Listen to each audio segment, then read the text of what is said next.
안녕하십니까. 이번 영상에서는 전기차의 장단점을 정리해 보았습니다. 하이브리드나 플러그인 하이브리드는 포함하지 않았습니다.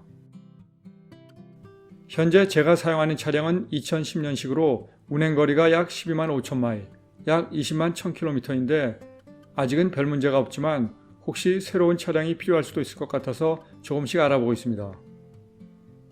그래서 전기차도 고려하면서 본 영상을 준비하게 되었습니다. 전기차의 장점. 전기차의 장점은 크게 8가지입니다. 높은 에너지 효율, 낮은 연료비, 빠른 가속, 조용한 승차감, 낮은 유지 보수 비용, 환경 친화적, 보조금, 편리한 소프트웨어 업데이트 및 추가입니다. 첫 번째, 높은 에너지 효율. 내연기관차는 휘발유나 디젤을 연소하는 에너지의 17%에서 21%가 동력으로 전달되는데 전기차는 전기 모터 에너지의 59%에서 62%가 전달됩니다. 두 번째, 낮은 연료비. 텍사스 공공정책재단에 따르면 가정에서 전기차를 충전하는 경우 휘발유 1갤런에 해당하는 비용이 1불 21센트입니다. 지역에 따라 다르지만 평균 연 770불 이상을 절약한다고 합니다.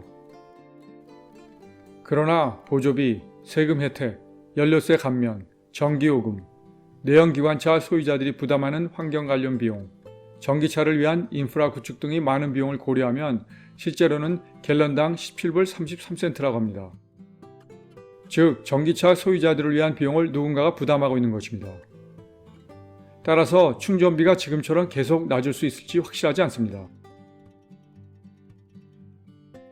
세 번째, 빠른 가속. 전기차는 모터가 구동축에 직접 연결되어서 회전력이 크기 때문에 가속이 빠릅니다. 네 번째, 조용한 승차감. 열역학적으로 작동하는 엔진의 경우는 소음이 있지만 전기차는 전자기학적으로 작동하는 모터로 움직이므로 소음이 거의 없습니다.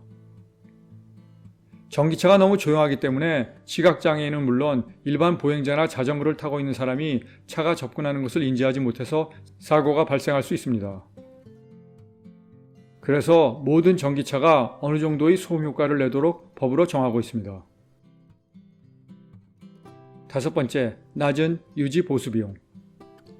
내연기관차의 엔진은 오일, 스파크 플러그, 타이밍 벨트 교환과 같은 정기적인 유지가 필요하지만 전기차의 모터는 이러한 번거로움이 없고 기계적으로 복잡하지 않아서 고장 가능성이 낮기 때문에 유지 보수 비용이 낮습니다.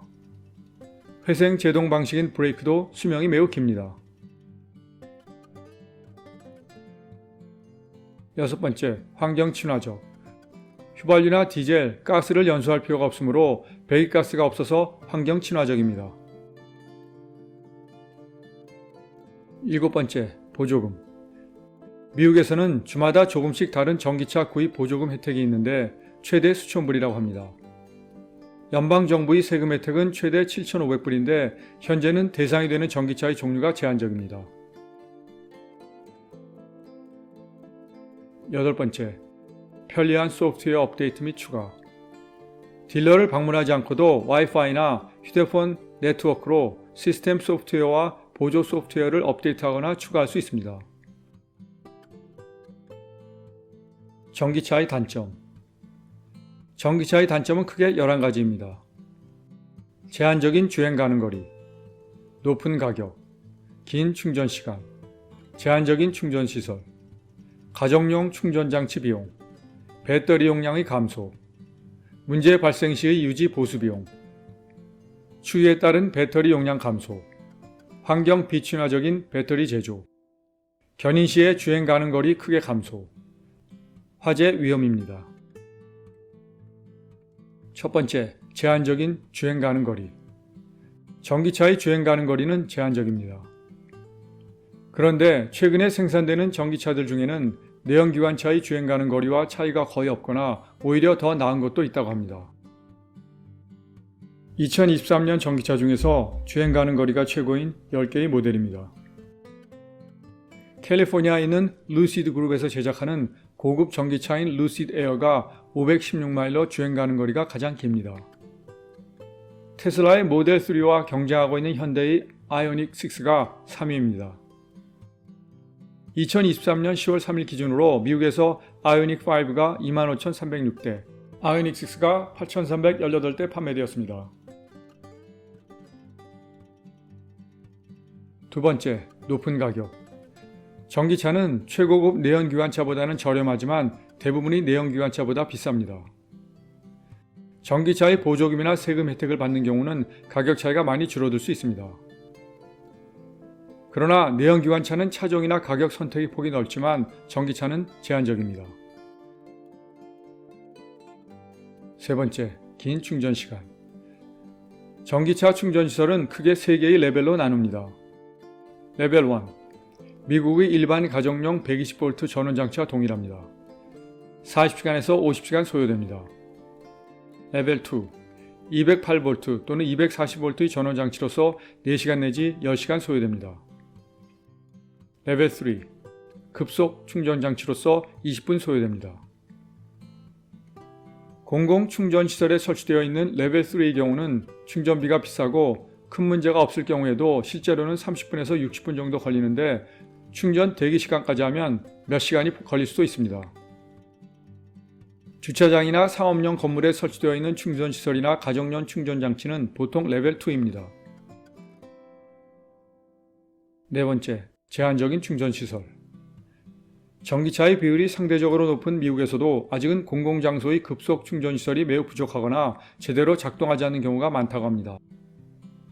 가장 인프라가 잘 되어 있는 캘리포니아에는 14,040개의 공공충전시설에 총 37,987개의 포트가 있습니다. 그러나 아직도 운전자들이 크게 불편하다고 합니다. 다섯 번째, 가정용 충전장치 비용. 가정에 레벨 2 충전장치를 설치하는 것이 가장 경제적이고 편리합니다. 그러나 설치 비용이 1,150불에서 2,750불 정도이고 오래된 주택이나 공급되는 전기가 약하여 추가 비용이 필요한 경우는 5,000불 이상이나 10,000불이 될 수도 있습니다. 여섯 번째, 배터리 용량의 감소. 배터리 용량이 감소하는 정도는 운전 습관, 충전 방식, 운전 환경 등에 따라서 좌우되지만 감소율이 평균 연 2에서 3%라고 합니다. 테슬라의 경우는 처음 25,000마일, 4만 킬로미터에서 약 5% 감소하고 감소 속도가 줄어들어서 12만 5천 마일, 20만 킬로미터가 되면 추가로 5%가 감소합니다. 현재까지 배터리에 문제가 있어서 리콜했던 쉐보레 볼트와 현대의 코나를 제외하면 거의 모든 전기차 차종에서 배터리를 교체한 비율이 매우 낮습니다. 즉, 웬만하면 전기차를 소유하고 있는 동안에 배터리 용량 감소 때문에 배터리를 교체해야 하는 경우는 흔하지 않습니다. 미국 연방정부는 전기차 배터리 수명이 최소 8년 또는 10만 마일이 보증되도록 의무화하고 있습니다. 따라서 배터리 용량 감소가 단점이긴 하지만 전기차를 소유하는 동안에 용량 감소에 따른 배터리 교환은 걱정하지 않아도 될 것 같습니다. 일곱 번째, 문제 발생 시의 유지 보수 비용. 전기차가 일반적으로 유지 보수 비용이 낮지만 만약 문제가 생기면 수리비가 내연기관차보다 많이 듭니다. 또한 전기차는 아직 인프라와 수리 전문가가 부족해서 문제가 생기면 수리를 위해서 오래 기다려야 할 수도 있습니다. 주변에 테슬라를 갖고 있는 분이 있는데 수리를 위해서 몇 개월을 기다렸다고 합니다. 배터리 경우는 간단한 문제가 있거나 경미한 사고에도 전체를 교체하는 경우가 흔합니다. 미국의 경우 교체 비용이 4,000불에서 2만 불 정도이고 한국에서는 2천만 원을 쉽게 넘을 수 있다고 합니다. 또한 차량 가격이 높아서 보험료와 차량 등록비도 높습니다. 보험으로 문제를 처리해도 할증으로 전체적인 유지비가 높을 수 있습니다. 미국에서는 테슬라의 보험료가 하이브리드나 내연기관차는 물론 다른 전기차보다 높습니다. 단순하게 차량 브랜드만으로 비교했을 때 테슬라보다 보험료가 높은 브랜드는 마세라티뿐입니다. 그리고 전기차는 내연기관차보다 훨씬 무겁기 때문에 타이어의 수명이 짧아서 두세 배 자주 타이어를 교환해야 할 수도 있습니다. 8번째, 추위에 따른 배터리 용량 감소. 배터리는 특히 낮은 온도에서 급격하게 용량이 떨어져서 주행 가는 거리도 크게 감소합니다. 그러나 온도가 오르면 주행 가는 거리도 정상이 됩니다. 여름에 에어컨을 사용하면 시간당 약 7마일, 약 11km, 겨울에 히터를 사용하면 시간당 약 5마일, 약 8km가 감소합니다. 그런데 좌석에 온열 장치가 설치되어 있어서 히터 대신에 온열 장치를 사용하면 시간당 약 0.5마일, 0.8km 정도만 감소합니다. 9번째, 환경 비친화적인 배터리 제조.